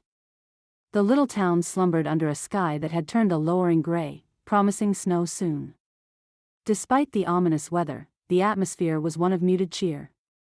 There were holly wreaths hanging on all the doors, lightly dusted with fine snow. Candles blazed in every window. Amanda smiled, remembering the elaborate decorations back in Philadelphia. There was something so much simpler about everything out here in the West, and she felt a strange, raw purity in all that simplicity. Taking another breath, she realized that she wasn't as afraid as she had been to tell Levi and Bina the truth. She knew it would be hard, but she also knew she wasn't alone, and the realization was powerful. She was ready to tell Levi and Bina the truth as soon as they got home. Turning, she went to scan the crowds to find them, but something caught her eye. A face emblazoned deeply in the realm of her nightmares. She spun, and there he was, the man that had assaulted her. The man that had nearly killed her. He was just stepping out of the general store across the road, followed by a gang of others who shared many of his features: the stubble, the swagger, the thumbs hooked into belt loops. The scars. Amanda tried not to turn away too quickly, but it was like trying not to flinch back from a fire. She grabbed her bonnet, folding the brim over her face as much as she could, trying to hide. Her heart was hammering. Suddenly the sky seemed much closer, much darker. Suddenly those candles in the windows weren't shining bright enough. "As I live and breathe," gasped Leroy. "Did you see that?" "See what, boss?" asked Danny, pleasantly slack-jawed and slurring from their latest excursion to the saloon. Leroy's hand tightened on the packet of chewing tobacco he'd just casually shoplifted. "It's her," he hissed. "Her who?" said Danny on a cloud of alcohol fumes. Leroy grabbed his collar, yanking him closer, and hissed into his face. "That woman y'all thought it would be a good idea to rob, you drunken fool." Danny's eyes widened. "But she's dead, boss." "That's what you told me." Leroy pushed him aside. "You said we'd done enough damage before we were chased off that she'd never survive." "We did," protested Danny. "Clearly you're mistaken," snapped Leroy. "Because there she is. Look." He jutted out his chin, gesturing in the direction of a figure in a red checkered dress fleeing up the church steps. "It can't be," said another member of the gang. "Well, it is, ain't it?" said Leroy. He cracked his knuckles. "She's going to tattle on us to the sheriff. We'll all be in the calaboose for Christmas if we don't do something, and soon." "Got it, boss," said Danny, curling his fat fingers into two gigantic fists. He started toward the church, but Leroy slammed a hand down on his chest. "Don't be a fool," he said. "This ain't the way to do it. We'll have to be more quiet about it." As he spoke, the girl emerged from the church again. This time, she was white-faced and clinging to the arm of a strapping young man whose high cheekbones and night-black hair marked him as a half-Indian. Leroy turned away, grinning to his group. "That's perfect," he said. "I know that half-breed. He stays on a ranch just out of town. We'll follow them there, and when they're all snug and cozy for Christmas Eve, we'll waltz in there and slit their throats. It's Injun territory. Ain't nobody gonna ask questions about that." "I like it, boss," said Danny, his eyes glinting. "So do I," said Leroy. "Come on. Let's go." They headed off down the street, but unbeknownst to them, a jug-eared young man was watching them in horror from between the shelves of the general store. Amanda couldn't stop shivering, even though Levi had wrapped a wool blanket firmly around her shoulders. She tucked her hands closely around the cup of hot cocoa that Bina had set in front of her, trying to hide how much her hands were shaking. "Are you sure it was him, Lucy?" asked Levi, sitting down beside her. His eyes were more intense than ever. After days of not speaking much to her, his voice was like summer rain on her heart. "You were badly hurt that night. Maybe it was someone else." "I'm sure," Amanda croaked. "I'd know him anywhere." "It was him, Levi." "I know it." "Don't you worry, Lucy," said Bina, leaning over from her other side to wrap her fingers securely around Amanda's wrist. "I sent one of the boys straight to the sheriff's house right before we left. I thought it'd be safest to bring you home." Amanda closed her eyes, trembling. "Maybe they won't come after me. I don't think they knew that I saw them." "We can't take that chance," said Levi. "But I'm sure the sheriff will be here in a few minutes. It's quite a long ride from town, and I made good time with our two big horses." His words were scarcely cold when there was a knock at the door. Amanda startled, and Levi jumped to his feet with an unnatural quickness. He grabbed the shotgun from the mantelpiece, carrying it effortlessly, like it was a part of him. Peering through the window first, his shoulders relaxed. "It's the sheriff," he said, going to open the door. "Sheriff Benson." That was quick. "What do you mean?" said the sheriff, raising his eyebrows. Levi hesitated. "Son, if you don't mind, let me come in," said the sheriff, glancing over his shoulder. Levi stepped back, closing the door securely behind the sheriff as he hurried into the kitchen. "We sent for you," said Levi. "But something tells me that you already knew we'd be needing your help." "I did," said the sheriff grimly. "It was Johnny who spotted them, a good-for-nothing gang that's been hanging out round town.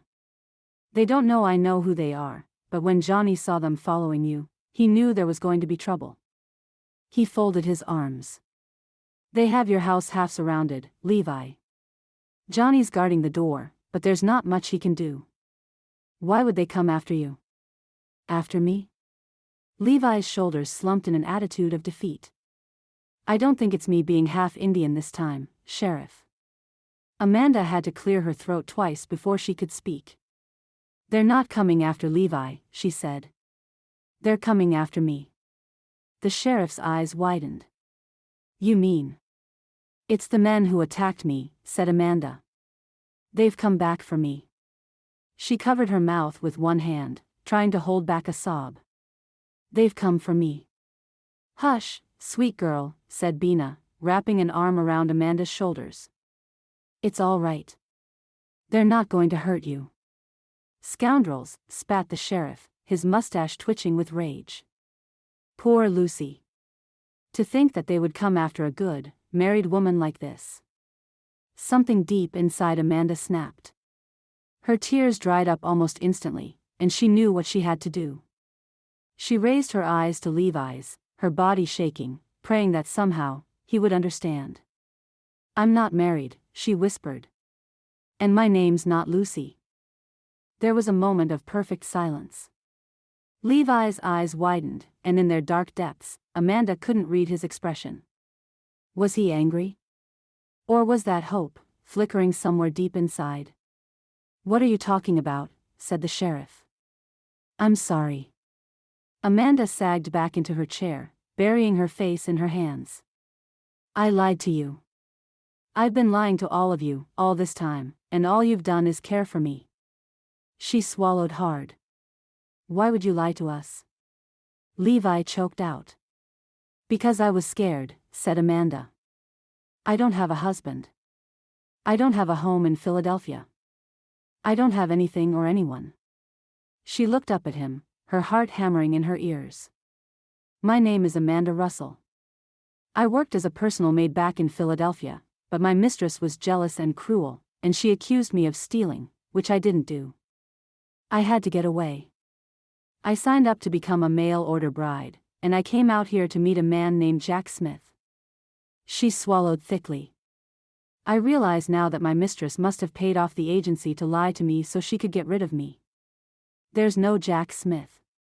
There's no future for me here or anywhere. So, you were alone at the train station, said the sheriff. And that's when they attacked you. Amanda nodded. I'm so sorry, she whispered. I didn't know what to do. I didn't know who to trust. Luella, my mistress, she used to be my friend. I didn't know if I could trust you. Any of you. She covered her face with her hands and sobbed wholeheartedly. I'm so sorry. The silence from them was unbearable. Amanda wished someone would say something, anything. She looked up at Levi again. Please, she croaked. Try to forgive me. Levi opened his mouth, but whatever he said, the words were swallowed in a crack of gunfire. There was a scream from outside, and the sheriff leapt to his feet, yanking a six-shooter from his belt. Run, he shouted. Bina grabbed Amanda's hand, but it was already too late. The door swung open, and those men, the men who had attacked her, came swarming inside. The sheriff's gun blasted, but at the same moment a muzzle flashed somewhere in the crush of assailants, and the sheriff crumpled to the ground. Amanda saw the doorway, her passage to safety, and bolted. She just had enough time to see Levi swing his shotgun around, see it knocked from his hand, watch a fist thunder home to his temple, before they were upon her. And the last thing she knew was a rag pressed to her mouth and nose, the sharp smell of ether, then darkness. Chapter 10. Levi remembered sitting in this same armchair, watching a different patient with the same desperation, not so long ago. Only then it had been a girl, her golden hair fanned out on the pillow, her slender hands resting on her chest as she took small, shallow breaths with her broken ribs. Levi had thought, then, that her name was Lucy.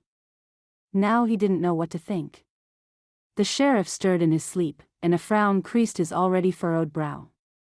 Levi laid a hand on his arm. That's it, Sheriff, he said gently. Come on back to us. The sheriff's gray eyelashes fluttered. He peeled his eyes open, and they gazed unfocused at nothing for a few moments before settling on Levi. There we are. Levi tried to smile. It's good to have you back. Levi, the sheriff croaked. Don't try to talk too much. You took a bullet to your leg, and you lost a lot of blood, said Levi. But you're going to be fine now. It'll take more than one stray bullet to put you down, Sheriff. The older man smiled. It'll take more than a bullet wound to kill me, especially when you're my doc, Levi. It was the first time anyone had called him that besides his mother. To Levi's surprise, the echo of it rang down into his soul, sweet and beautiful. He liked it. How's Johnny? Asked the sheriff. He'll be fine, too, said Levi, smiling. The outlaws shot at him, but the bullet just grazed his shoulder. He went back to Santa Fe. God bless the boy, said the sheriff fervently. He stirred, then winced, relaxing back onto his pillows. What about Lucy? I mean, Amanda. They took her. Levi's voice grew dark.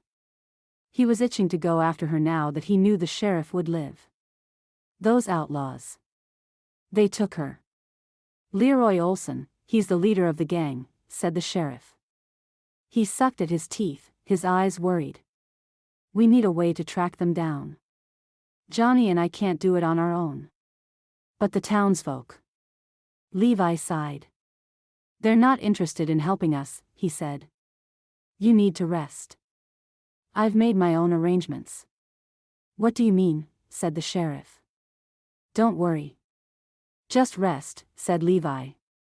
Levi made sure that the older man was comfortable before heading back downstairs into the kitchen, where Ma was busy cracking eggs into a pan. She was bustling around, her expression taut. Levi paused in the doorway, leaning against the frame as he stared at her. Ma must have felt his eyes on her, because she looked up. How's the sheriff? Awake. And probably ready for those eggs. There were a few seconds of tense silence from Ma as she started to scramble the eggs in the pan with a wooden spoon. She'll be back, you know, Ma said. How can you know that? He tried to keep the distress out of his voice, but his heart was hurting. They took her, Ma. And I've got to go. The sheriff will make it now. I've got to go. She could be dead already. He curled his hand into a fist and thumped it on the kitchen table. But I can't go after them yet. Not alone. I can't help her if I'm dead. She'll be back, I feel it in my spirit, said Ma simply. I prayed for her safety, and I know Amanda will return. She smiled. It's Christmas, Levi. Try to remember what wonderful things the Lord has already done. He can do this, too. I'm countin' on it, Levi murmured. I pray so.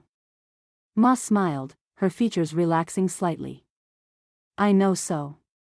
Thunder rumbled in the distance. Ma peered through the window at the sunshine outside, frowning. What's that? That, said Levi, jumping to his feet, is how we're going to get Amanda back. Ma took the pan off the stove and followed him outside onto the porch. The snow was thick on the dirt, but the figures appearing on the distant horizon were moving fast, the flowing colors of spotted and pinto and buckskin horses moving as a mass of one. Ma gave a small gasp, and Levi laughed, putting an arm around her shoulders. That's right, Ma, he said. They've come. There was a whoop in the distance, and Ma laughed, tears filling her eyes. My people, she said simply. The Apaches that had resettled a ways outside of town some years before charged up to the ranch house, their long legs gripping the bare sides of their horses, wild hair streaming in the wind as they arrived in a mass of thundering hooves and war paint and battle cries. Tomahawks and rifles flashed in their hands, for jerkins fluttered open over bare chests painted for battle. They milled around for a moment before a white horse came forward, its hooves touching the dirt as lightly as if it was made of air. Its rider wore a feathered headdress that poured down his back. His eyes were set deep in the crinkled recesses of his face, emphasized with war paint. "D'Anzo, Levi," said the chief, his voice rumbling like the hooves of his horses. "Nantan," said Levi, stepping forward. "Thank you for coming." "You are our blood," said Nantan. He raised his chin.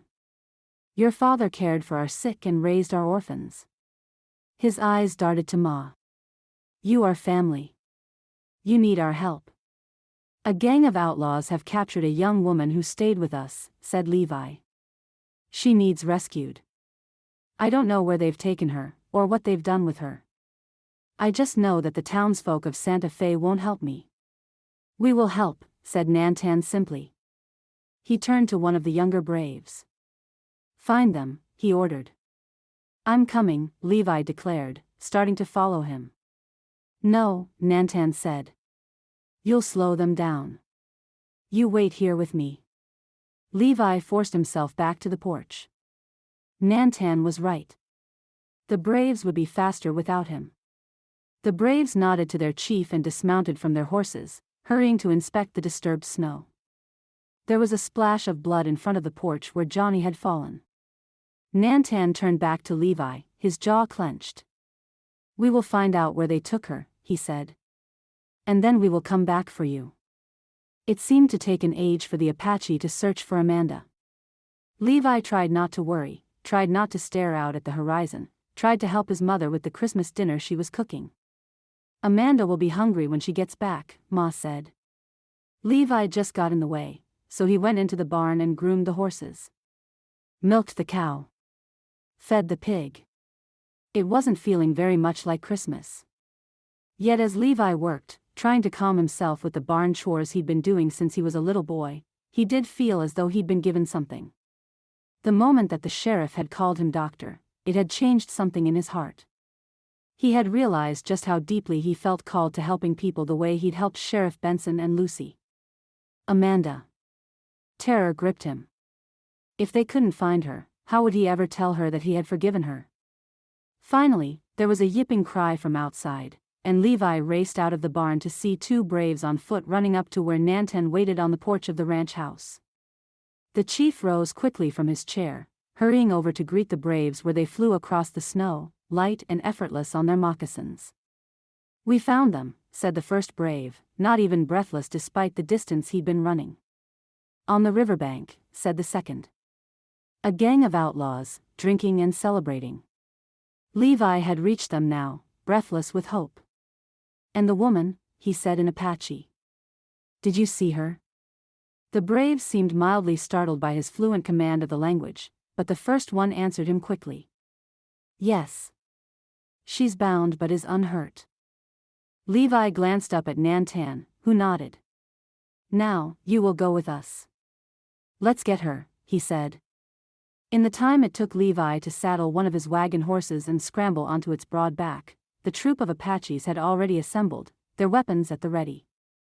A strange, ancient thrill ran through Levi's veins as he steered his ungainly horse up to where Nantan was sitting on his white horse, his position so fluid and comfortable that it was as if the animal were a part of him.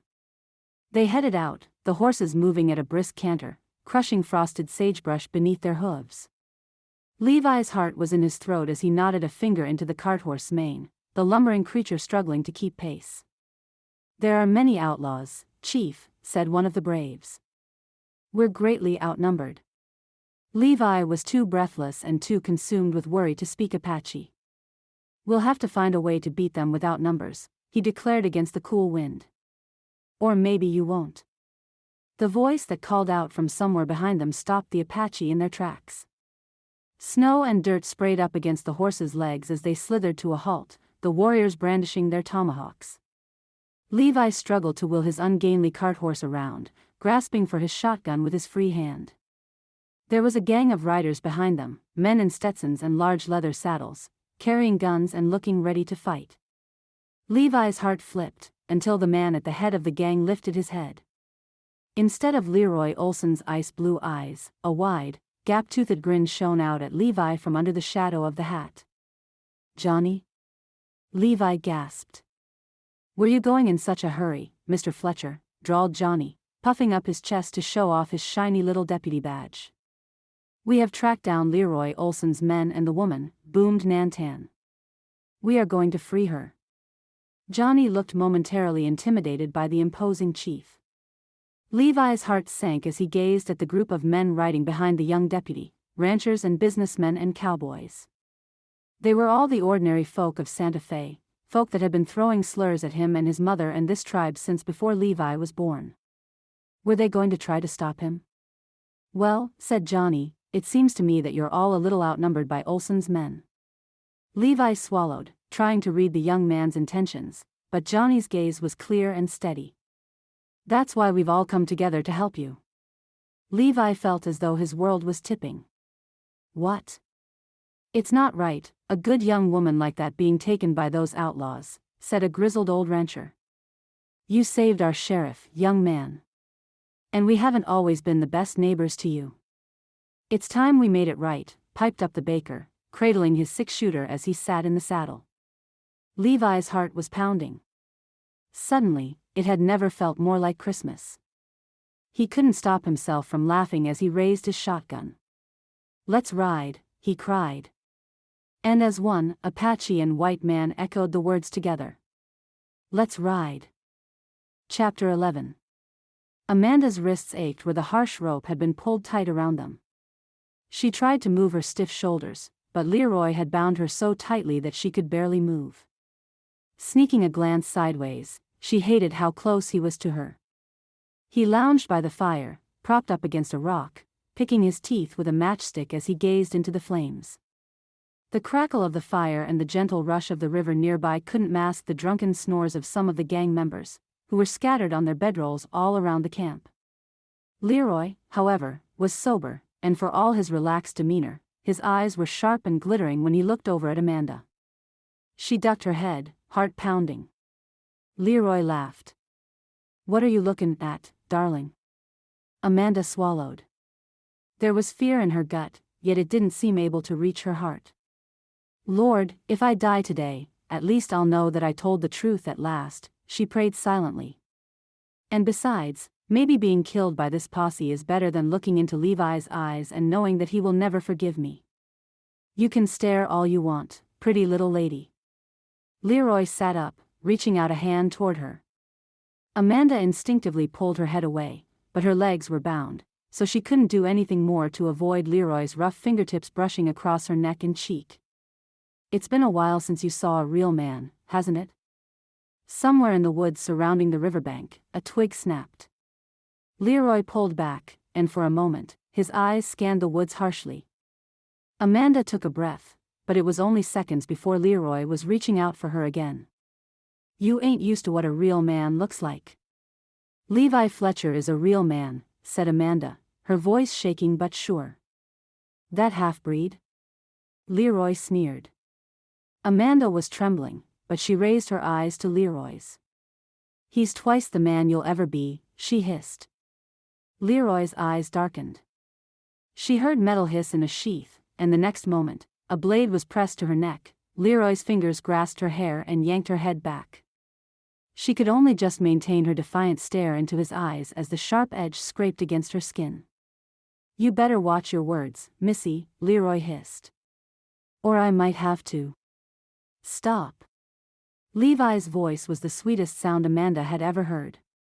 Leroy's hand disappeared from her hair, the knife falling away from her throat. She gasped in a huge breath, and there he was, Levi. Standing at the edge of the campsite, his blazing eyes more intent than ever, his big hands held up, empty and palm out. "Stop," said Levi again, more quietly this time. "Levi!" Amanda screamed. Leroy's hand shot out almost automatically, slapping her in the mouth. She fell to her knees, spitting blood. When she could look up again, every outlaw in the gang had his weapon trained on Levi's chest, but he hadn't wavered.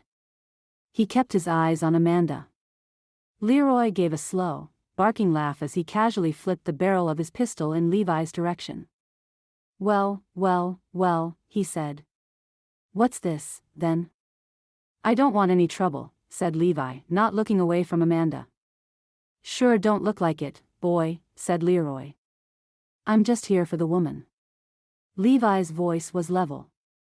"Hand her over, and I'll be on my way." Leroy laughed again. Or else what, half-breed, he growled. You have some nerve coming into our camp like this alone. Oh, said Levi, very softly, but I'm not alone. There was a beat of silence, and Amanda saw Leroy's eyes widen. Then Levi moved, quick as a deer. He cupped his hands over his mouth, threw back his head and let loose a war cry, a wild, echoing, yipping thing, a sound that was filled with blood and violence, a sound that rose up like the howl of a wolf and thundered across the expanse of the prairie like the droning approach of a buffalo herd. Chills flew down Amanda's spine, and that was when they came bursting down from the riverbank above. In mere seconds, the bank was bristling with arrows, with the barrels of guns, with tomahawks and knives alike. Shoot them! Shoot them! Leroy yelled, raising his own pistol. Get 'em, boys! But the boys had frozen, and Amanda couldn't blame them. Shoulder to shoulder, white man and Apache stared down into the camp, armed to the teeth and ready to do battle. The gang was helplessly outnumbered and caught off guard. Shoot them! Leroy shrieked. The outlaw nearest Amanda shook his head. Slowly, he crouched down, holding up his free hand, and laid his weapon down on the beach. The rest of the men followed. That's it, howled Johnny's voice, wildly overexcited. Stick 'em up, you outlaws. Levi said nothing, but his eyes were trained on Amanda, and she saw them shine with triumph. Despite her swelling lip, she realized she was grinning. All right. All right, said Leroy. He put down his own pistol and held up his hands. You've got me. Then he moved. Amanda saw it coming, but she couldn't get away. One of Leroy's arms wrapped around her shoulders, enveloping her in his unwashed, fruity stench. The other seized a second knife from his belt, and then the blade was on her throat again, and this time it had drawn blood. She could feel it coursing down her throat. She was going to die now, and she knew it, but she fixed her eyes on Levi Fletcher because knowing that he had forgiven her was enough. The gunshot rang out, a deafening crack in the tense silence. Amanda felt something zip past her face.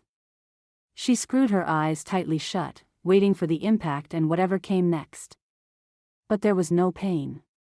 Instead, there was just a weight flopping off her shoulders, and then a quiet thump. Amanda. Amanda. Levi's hands had grabbed her arms. She snapped her eyes open, and he was right there in front of her, holding her, his eyes wide, his heart pumping so hard that she could feel it in her own chest where he pressed against her. Amanda, are you all right? He gasped. Amanda wanted to cry and sing and scream all at once. Instead, she just leaned into him, feeling his big fingers run down to her bonds to loosen them. I've never been better, she whispered. And it was true. Chapter 12. Ma set the pork roast down in the middle of the table, which was already groaning with food.